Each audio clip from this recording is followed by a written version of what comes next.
오늘 함께 나누실 말씀은 요한계시록 2장 18절부터 끝절까지의 말씀입니다. 요한계시록 2장 18절부터 끝절까지입니다. 제가 봉독하겠습니다. 두아디라 교회의 사자에게 편지하라. 그 눈이 불꽃 같고 그 발이 빛난 주석과 같은 하나님의 아들이 이르시되 내가 내 사업과 사랑과 믿음과 섬김과 인내를 아노니 네 나중 행위가 처음 것보다 많도다. 그러나 내게 책망할 것이 있노라. 자칭 성지자라 하는 여자 이세벨을 내가 용납함이니 그가 내 종들을 깨어서 가르쳐 깨어 행음하게 하고 우상의 제물을 먹게 하는도다. 또 내가 그에게 회개할 기회를 주었으되 자기의 음행을 회개하고자 하지 아니하는도다. 볼지어다 내가 그를 침상에 던질 터이요 또 그와 더불어 간음하는 자들도 만일 그의 행위를 회개하지 아니하면 큰 환난 가운데 던지고 또 내가 사망으로 그의 자녀들을 죽이리니 모든 교회가 나는 사람의 뜻과 마음을 살피는 자인 줄 알지라. 내가 너희 각 사람의 행위대로 갚아주리라. 두아디라에 남아있어 이 교훈을 받지 아니하고 소위 사탄의 깊은 것을 알지 못하는 너희에게 말하노니 다른 짐으로 너희에게 지울 것은 없노라. 다만 너희에게 있는 것을 내가 올 때까지 굳게 잡으라. 이기는 자와 끝까지 내 일을 지키는 그에게 만국을 다스리는 권세를 주리니 그가 철장을 가지고 그들을 다스려 질그릇을 깨뜨리는 것 같이 하리라. 나도 내 아버지께 받은 것이 그러하니라. 내가 또 그에게 새벽별을 주리라. 귀 있는 자는 성령이 교회들에게 하시는 말씀을 들을지어다. 아멘. 우리가 지난 시간에 버가모 교회에 대해서 함께 나누었습니다.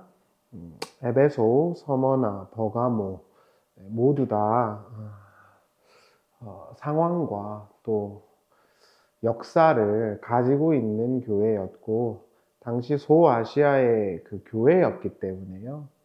그 시대나 그 상황이나 그 지역의 환경을 고려하지 않는다는 건 기본적인 그 성경 해석에 대한 이해를 하지 못하도록 하는 것이기 때문에 우리가 그것들을 그 당시의 상황들을 그리고 그 당시에 어떤 있었던 일들을 같이 추적해 가면서 성경을 읽어보는 건 당연한 작업이다 이렇게 보시면 될 것 같아요. 그리고 한 가지 특징을 더 첨언해서 설명을 드리자면 그들이 당면한 그 상황들을 계시록은 구약의 어떤 인물이나 언어나 상황과 은유해서 이렇게 연결시켜서 설명을 해 줌으로써 그러한 상황과 내용이 어떤 영적인 의미가 있는지를 서술하고 있었어요. 그러니까 그거를 우리가 좀 잘 생각해 볼 필요가 있을 것 같고요. 그래서 지난 시간에 나왔던 은유들이 전부 다 발람과 관련되어 있었던 것을 확인했었던 것입니다. 오늘은 두아디라 교회도 한번 살펴보도록 하겠습니다. 먼저 우리가 주목해야 되는 것은 두아디라에 제우스의 신당이 있었다라는 것입니다. 우리가 지난 시간 살펴본 그 버가모 교회도 다양한 우상숭배가 있었어요. 그래서 사탄의 권자가 있다라고 주님이 하셨잖아요. 근데 두아디라도 상황은 비슷했어요. 그리고 그 중심에 있던 것이 제우스였던 것 같아요. 제우스는 이제 고대 그리스 신화에 나오는 하늘의 신이지 않습니까? 신 중에 신이라고 하는 자이죠. 그렇게 이제 그리스인들이 인식을 했었잖아요. 그렇죠? 그리고 그 제우스를 숭배하던 열렬히 숭배하던 곳이 아마 두아디라 지역이었던 것 같아요. 그러나 주님께서는 제우스는 참된 신이 아니며 참되고 유일하신 신이신 하나님과 그 하나님의 아들이 나야 라고 소개를 해 주심으로써 성도들이 어떤 분을 예배하고 섬겨야 하는지를 명료하게 천명하시죠. 그것이 이제 그 두아디라 교회에 보내는 편지의 서두와 결말에서 드러나고 있는 특징이라고 볼 수 있겠습니다. 계시록 2장 18절을 보세요. 두아디라 교회의 사자에게 편지하라. 그 눈이 불꽃 같고 그 발이 빛난 주석과 같은 하나님의 아들이 이르시되, 이렇게 나오죠. 그들이 믿고 있었던 건 제우스였는데요. 그 당시에 두아디라 지역에 참되고 살아계신 진짜 신은 하나님, 여호와 하나님밖에 없으며 그 하나님이 세우신 아들은 오직 예수 그리스도밖에 없다고 단호히 자신을 설명하시죠. 이걸 들었을 때 당연히 그 지역에서 흔히 익히 보여줬던 그런 우상 숭배의 내용이 거짓이라는 것과 누가 누구를 섬겨야 하는지에 대해서 분명하게 서술하고 있다고 볼 수 있을 것 같아요. 실제로 요한계시록 2장 27절에서도 이런 말씀이 있어요. 그가 철장을 가지고 그들을 다스려 질그릇 깨뜨리는 것과 같이 하리라. 나도 내 아버지께 받은 것이 그러하니라. 아시다시피 이 표현은 시편 2편에서 나오는 것이거든요. 그래서 너는 내 아들이다 라고 하나님이 천명하신 구절이 이제 시편 2편입니다. 그리고 거기에서 나오는 표현을 가져다가 쓰고 계시죠.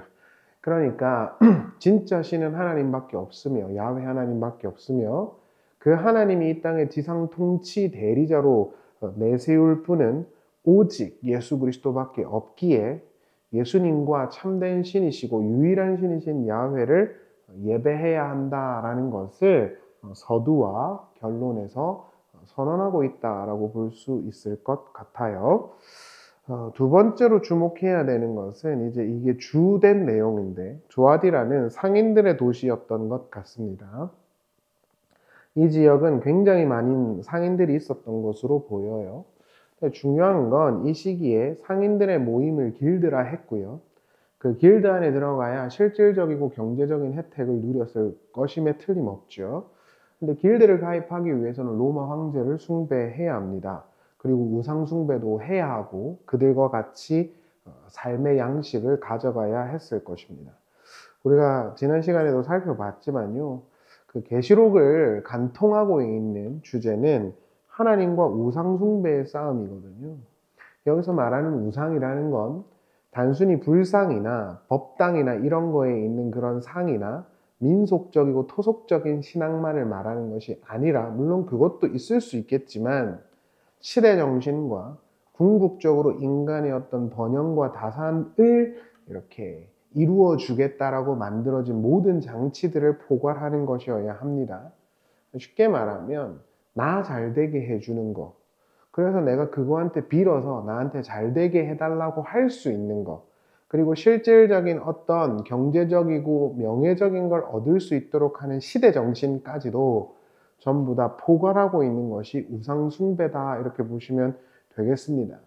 그래서 제가 지난 시간에도 말씀드렸지만 교회는 어떤 세상적인 인기나 명예나 세속적인 어떤 틀, 이런 걸 끌고 와서 프레임 싸움을 하면 안 된다고 누차 말씀을 드린 겁니다. 교회는 오직 복음과 진리만 선언되어야 하는 곳이에요. 따라서 교회는 하나님과 우상 숭배라는 싸움 속에서 경제적인 피해를 입었을 것임이 틀림없습니다. 이런 상황 가운데서 에베소를 비롯한 교회들에서 등장한 니골라와 발람 같은 존재들이 등장을 하게 되는 것이죠. 항상 역사는 반복되잖아요. 이렇게 생각하시면 돼요. 순수하게 하나님을 믿고 하나님을 따라가는 자들이 있는데 그건 굉장히 어려움과 참음을 요구하는 것입니다.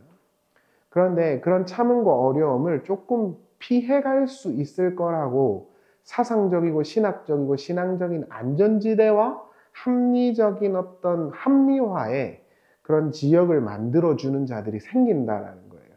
그래서 순수하게 하나님을 예배하고 그에 따른 어떤 피해와 수고와 인내들을 감수하겠다가 아니라 그건 좀 제쳐두더라도 사랑의 하나님에게서 사랑도 받고 고난이나 피해 따위들도 안 받으려고 드는 그런 사람의 신자들의 어떤 편협함 그리고 타협적인 그런 지점들을 가르쳐주는, 또 그걸 은연중에 이렇게 부추기는 이들이 존재한다는 것입니다. 그리고 그들을 요한계시록은 니골라, 발람 이렇게 말한 것이죠. 근데 오늘은 되게 재밌는 것이 이세벨이라는 여자가 등장을 해요. 20절을 보겠습니다.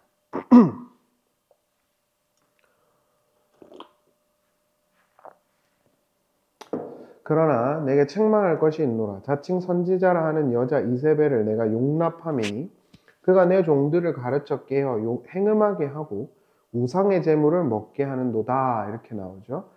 자, 버가모에서는 발람, 두아디라에서는 이세벨이라는 여자가 등장을 합니다. 자, 발람이나 이세벨이나 모두 우상숭배와 관련된 자들임은 틀림이 없죠.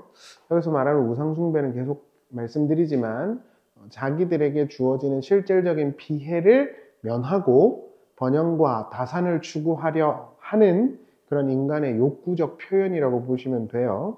그리고 그걸 신앙적이라고 하는 틀 안에서 합리화시켜주는 존재들이 등장을 하는데 그들이 이세벨로 지금 여기서는 은유되고 있는 것이죠. 따라서 이세벨을 좀 정리를 해야 될 것 같아요. 이세벨은 북이스라엘 근처에 있었던 시돈 지역의 엣바알의 딸이었어요. 바알의 딸입니다. 그 아버지의 이름처럼 이세벨은 바알의 딸처럼 살았습니다. 이 여자를 북왕조의 오므리의 아들인 아합이 아내로 선택을 하지요. 아합은 그 여자의 믿음을 쫓아 사마리아에 바알 신당을 건설하고 바알을 위한 제단을 쌓았습니다. 그리고 아세라상을 만들었죠. 바알은 우리가 계속 주일에도 나누고 있지만 번영과 다산의 신입니다. 잘 되고 돈 잘 버는 거 있죠. 따라서 이세벨은 이스라엘에서 야훼의 신행을 없애는 것에 모든 권력을 쏟아 부었어요. 열왕기상 18장에 가면은 그 이세벨이 야훼 선지자들을 죽이는 일이 있었다라고 서술하고 있죠. 그래서 이 이세벨이라는 여자가 북왕조를 완전히 타락시킵니다. 바알을 숭배하도록 만들어주는 거죠. 그리고 북왕조, 그리고 북이스라엘 사람들은 자기들 잘 먹고 잘 살게 해준다 그러니까 그냥 믿는 겁니다. 그런데 이 이세벨을 막아선 선지자가 한 명 있죠. 그 이름도 유명한 엘리야입니다. 이 엘리야가 이세벨이 키우고 있던 종들, 선지자들, 바알과 아세라의 선지자들 850명과 맞짱을 뜨잖아요. 그렇죠? 아시다시피 거기가 바로 갈멜산입니다. 그 갈멜산이라는 표현이 요한계시록에도 등장을 해요. 그것을 갈멜산이라고 서술은 안 하고요. 아마겟돈이라고 서술을 하지요. 흔히 알다시피 아마겟돈은 제3차 전쟁을 말하는 게 아닙니다. 자꾸 성경을 이상하게 읽으면 그렇게 픽셔널하게 읽게 되는데 아마겟돈은 느깃도에 있는 하르를 헬라어로 음영화시켜 가지고 만든 게 아마겟돈이에요. 하르메기또란 말이에요. 하르메기또라는 건 느깃도의 산이란 뜻입니다. 느깃도의 산이 뭡니까? 갈멜산이죠. 그래서 거기서 전쟁이 일어나는데 하나님의 참된 신자들과 세상에 있는 우상을 숭배하는 자들이 거기서 싸워요. 아마겟돈이요. 그러니까 그런 은유들도 사실 이 이세벨 여자와 관련되어 있는 것이죠. 그러니까 두아디라 교회한테 너 이세벨 같은 애 있지 거기? 이렇게 말했잖아요. 근데 16장이나 15장 이렇게 읽다 보면 아마겟돈이 갑자기 나와. 정확하게 캐치했겠죠. 당연히 이세벨과 관련이 있었으니까요. 그런데 중요한 건 아시다시피 엘리야가 이깁니다. 엘리야가 이기죠. 당연히 이기는데 850명을 다 죽여버려요. 엘리야가. 그러면은 이 이세벨이라는 여자가 상식적이라고 하면은 야훼께서 진정한 신이시구나 라고 회개를 해야 되는데 회개를 안 합니다. 이 여자가. 그리고 뭐라 그러냐면 엘리야 니 죽여버리겠다 그러죠. 아까 요한계시록에 뭐라 그랬죠? 회개할 기회를 줬지만 회개하지 않았다 그랬죠. 정확하게 이세벨을 서술하고 있는 거예요. 각설하고 그 이후에 이세벨은요 포도원을 갖고 싶어하는 그 포도원의 그 주인장 이름이 나봇인데 그걸 갖고 싶어하는 아합에게 술수와 음행을 부려가지고 그걸 가지도록 합니다. 불의하게 나봇의 포도원을 훔치죠. 그리고 그 꾀를 낸 게 이세벨입니다. 그래서 하나님께서는 이세벨을 저주하셨고 그 저주의 결론은 이세벨이 개들에게 물려 죽는 것입니다. 그래서 오늘 제가 설교 제목을 바알의 딸 이세벨은 개들에게 물려 죽었다라고 써드린 거예요. 우상숭배와 귀신숭배를 포함한 모든 그 성경의 표현을 빌리자면 악한 술수와 모략을 써서 자신의 욕심을 이루려고 했던 바알의 딸이 이세벨이고 그 이세벨이 두아디라에 있다라고 말씀을 한 것입니다. 앞서 언급한 것처럼 우상을 숭배하고 황제를 숭배함으로 길드에 가입을 할 수 있었고 그것은 경제적인 이득으로 이어졌을 것입니다. 따라서 장기간 동안 압박과 부담감을 갖고 있었던 교인들에게 그러한 것들을 해도 하나님께서 심판하지 않으실 것이고 하나님은 사랑이시다라는 것을 가르쳐야 가르칠 수 있었던 또는 가르치려고 했던 존재들이 있었을 것이고 그 마귀적 가르침을 가르치던 자들이 이세벨이라고 은유되고 있는 것이죠. 그 이세벨은 행음하게 했고 교회를 타락하게 했습니다. 그것을 두아디라 교회에게 편지하면서 상기시키시고 그 상황에 대해서 영적으로 서술하고 계신 것이죠. 아까 요한계시록에서 언급됐던 그 행음하게 하다라는 단어는 어떤 섹슈얼한 어떤 문제가 아니고 영적인 타락을 말합니다. 하나님을 예배해야 되는 순수한 이스라엘 집단이 우상을 섬기는 것을 말해요. 그래서 행음하다라는 그 단어가 요한계시록에서 7번 등장하는데 전부 다 요한계시록 17장에서 나오는 큰 음녀에게 서술되는 표현입니다. 그 큰 음녀가 세상에 있는 사람들에게 술도 팔고 뭐라 해야 될까요? 물건도 팔고 쾌락도 팔고 그러거든요. 그 큰 음녀가 사람들에게 행음하게 했다 이렇게 말을 해요. 그러니까 그건 어떤 섹슈얼적인 관계를 말하는 게 아니라 세상적인 가치와 그건 세상적인 가치는 하나님과 반대되는 것이죠. 그 세상적인 가치와 다상과 번영을 팔아줬고 사람들이 거기 취했다는 겁니다. 그리고 그걸 반대한 사람들은 예수 믿는 사람들이니까 그 여자가 다 죽여버리죠. 그래서 그 음녀가 예수 믿는 사람들의 피를 온몸에 뿌리고 있었던 거예요.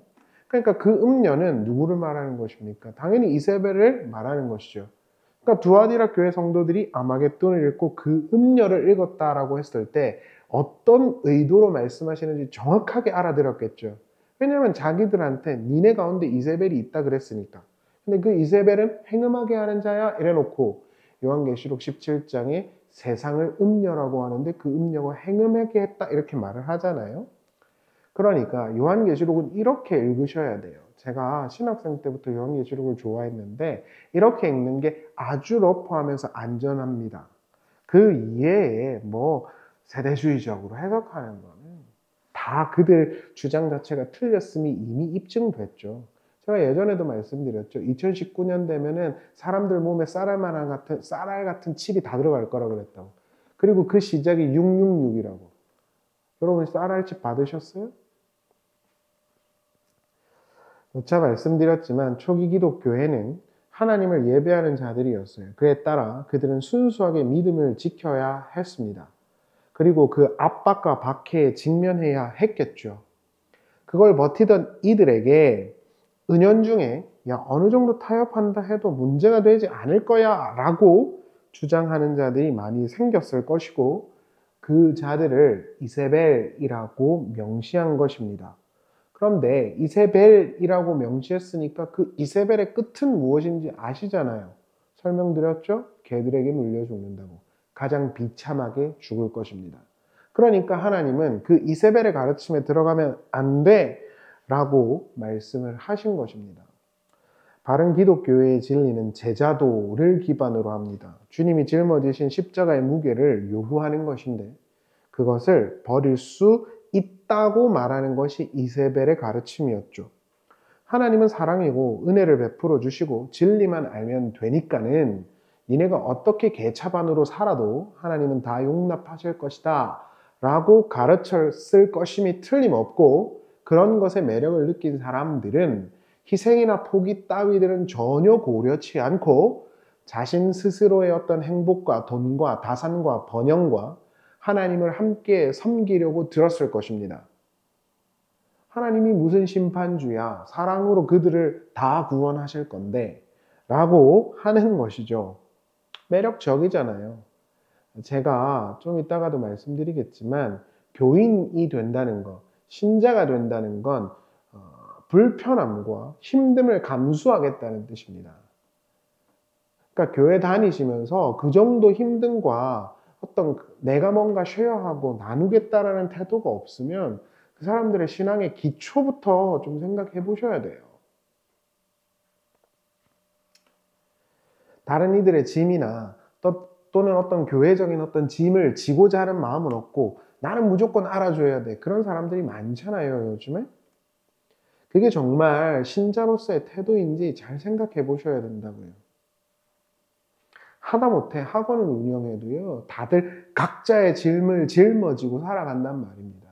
그걸 숙제라고 하잖아요. 요한계시록 2장 21절을 보실래요?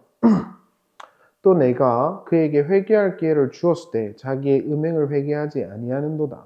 볼지어다 내가 그를 침상에 던질 터이요 또 그와 더불어 가늠하는 자들도 만일 그의 행위를 회개하지 아니하면 큰 환난 가운데 던지고 마치 이세벨을 개들한테 던진 것처럼 또 내가 사망으로 그의 자녀들을 죽이리니 모든 교회가 사람의 뜻과 마음을 살피는 자인 줄을 알지니라. 내가 너희 각 사람의 행위대로 갚아 주리라. 이렇게 나오죠. 그러니까 아마 이 사람들은 무슨 심판이야. 무슨 심판이야. 무슨 지옥이야. 무슨 책임이야. 무슨 참음이야. 무슨 십자가야. 니네 하고 싶은 대로 해도 돼. 어차피 뭐로 가도 천국 갈 거니까. 가보세요. 가지는지. 가보시라고요. 회개할 기회를 주었어도 회개하지 않았기에 그들의 그 음행과 더러움은 주님에 의해서 공개적으로 심판될 것이고 환난과 사망과 그의 대대손손 저주가 흐를 것이라고 단언하셨어요. 문제는 두아디라 교회 안에 알곡과 가라지 같은 이들이 함께 있었다라는 점이에요. 물론 두아디라의 행위는요, 교회의 전체적인 행위는 날이 갈수록 주님 보시기에 좋았어요.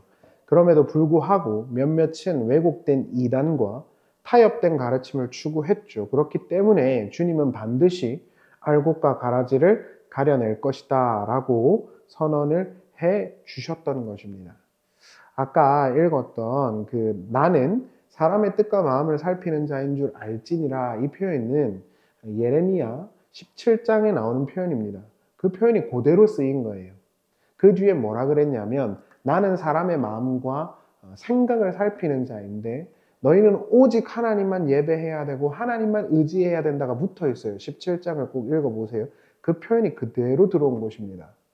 하나님만 순수하게 예배하고 하나님을 정말 어떤 힘듦과 포기가 있다 할지라도 따라가겠다고 하는 자들, 그들과 경제적인 이득과 우상숭배를 함께하는 자들이 지금 같이 있지만 그들을 반드시 가려낼 것이다 라고 말할 때 예레미야 17장에 주님이 쓰신 표현이에요. 그 표현을 요한계시록에 그대로 갖다 쓴 겁니다. 나는 사람의 마음과 행위를 살피는 자인 줄 너희가 알지니라. 어찌됐든 간에 각설하고 주님께서는 교회 안에 있는 순수하지 못한 자들과 순수하게 예수 그리스도의 진리를 추구하는 자들을 반드시 가려낼 것이라고 단언하십니다. 그것이 무엇일까요? 저는 고난이라고 생각해요. 요한계시록의 핵심이죠. 성도들의 믿음이 어디 있느냐? 고난 가운데서 드러납니다.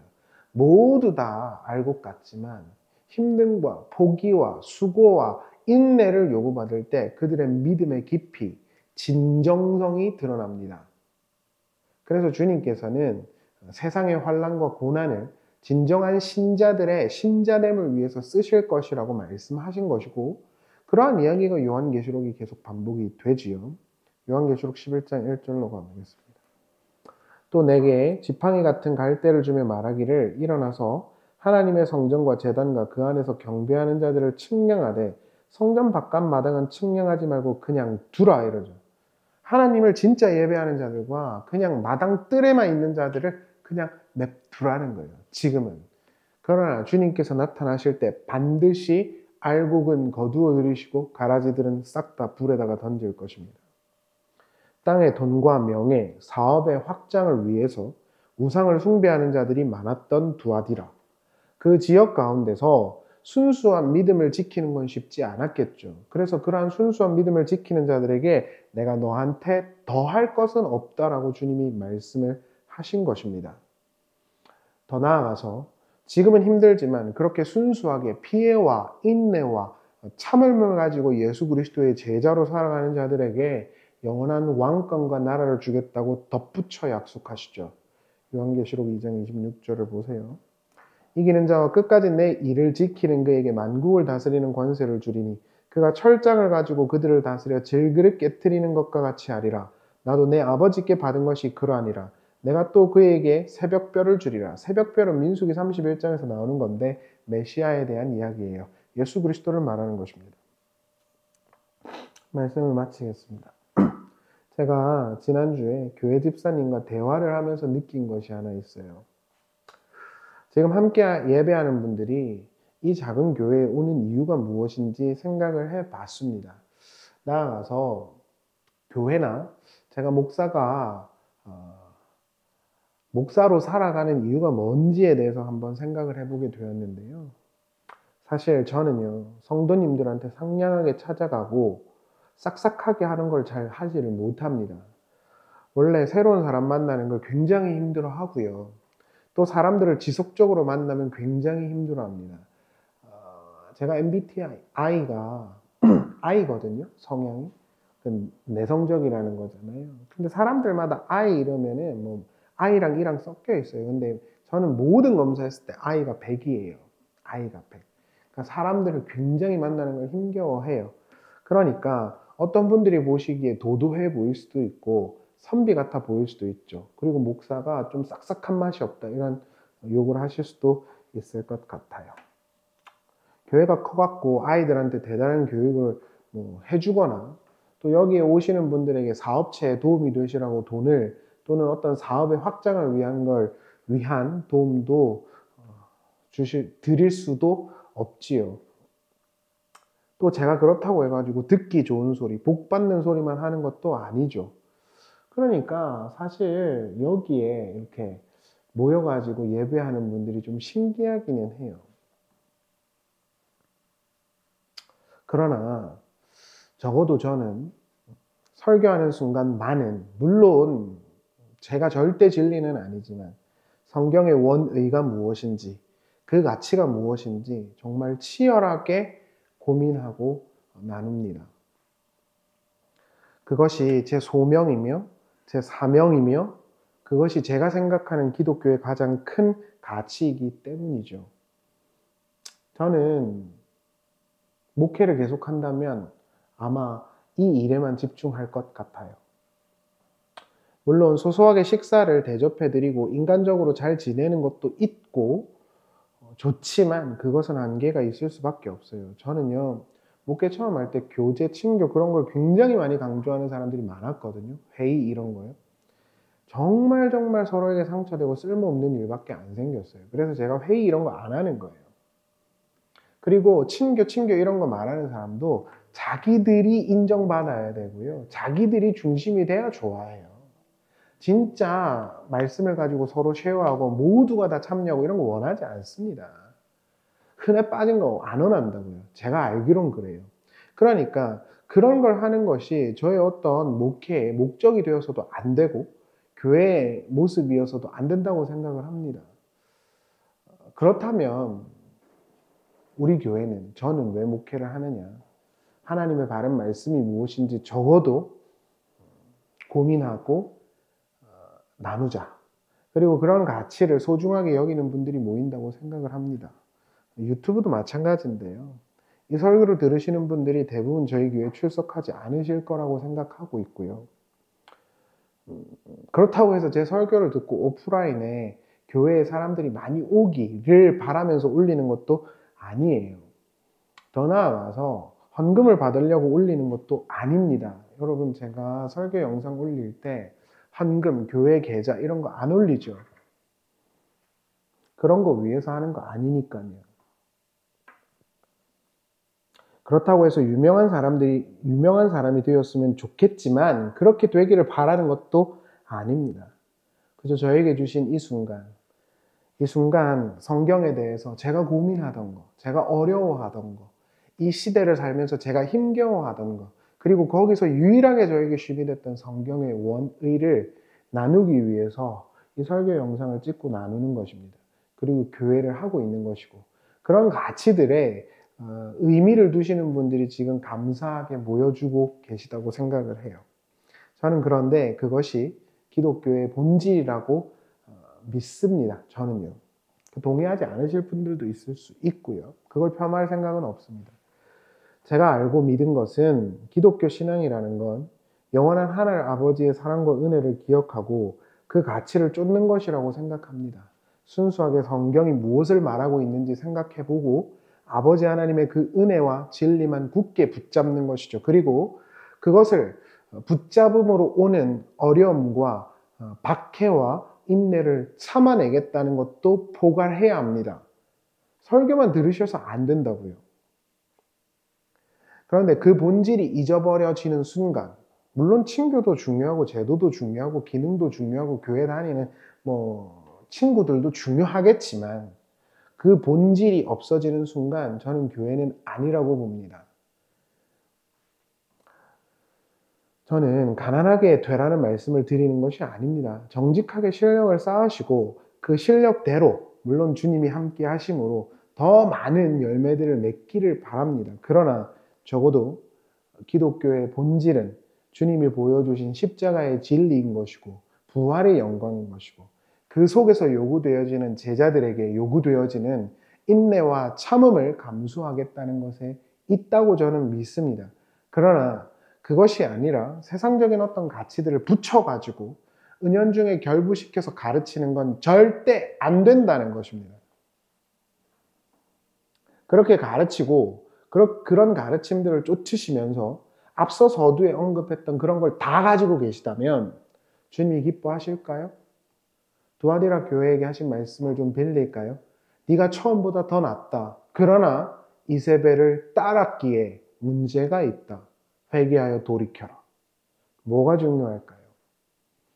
저는요, 설교를 들으시는 분들이 잠깐 동안이라도 내가 왜 기독교인이 됐고 왜 진리의 말씀이 나에게 소중한 것인지 그리고 내가 기독교인으로서 감수해야 되는 걸 잘 감당하고 있는지 한번 잘 생각해 보셨으면 좋겠고 저도 잘 생각해 보겠습니다. 모쪼록 우리가 하나님을 순수하게 예배하고 그 하나님을 순수하게 예배함으로 오는 어떤 인내나 참음 정도는 잘 감수하겠다라는 디트리트 보네퍼가 말한 것처럼 나를 따르라 라는 명령은 명령이지 제한이 아니라는 것을 기억하셨으면 좋겠습니다. 기도하시겠습니다. 주님, 우리에게 십자가의 길, 바른 진리, 하나님의 영광, 그것을 잘 추구하며 살아갈 수 있게 해주시기를 바랍니다. 예수의 진리와 복음을 붙든다는 것이 우리에게 행복을 줄 수도 있지만 인내와 참음을 요구할 수도 있다는 것에 동의할 수 있게 해주시고 잠깐의 즐거움과 쾌락과 만족을 위하여 영원한 진리를 버리지 않도록 인도하여 주시옵소서. 거룩하신 예수님의 이름으로 기도합니다. 아멘.